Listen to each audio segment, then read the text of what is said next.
এখানে সোনা ও দাদু ভাইয়ের থেকে একটু ভাত খাচ্ছে, যেহেতু সোনার সলিড খাবার আমি এখনো শুরু করিনি।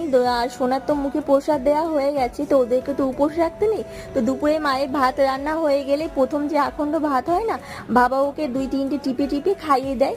সন্ধ্যেবেলা সোনাকে নিয়ে একটু ডক্টরের কাছে গেছিলাম, আর যাওয়ার সময় সোনা এত কান্না করছিল, মানে গাড়ি ঘোড়ার যে শব্দ হয় না, চারিদিকে লাইট ছিল, ও খুব ভয় পেয়ে গেছিল।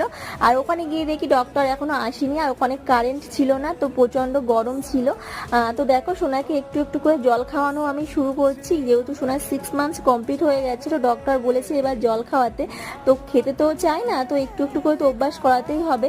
আর আসার সময় ভাইয়ের জন্য খাবার আনার কথা ছিল, তো সোনা এত কান্না করছিল যে নিয়ে আসতে পারিনি। তো বাড়িতে যে কাঁচা চাউমিন ছিল, দেখো ভাই এখানে সেটাই রান্না করছে।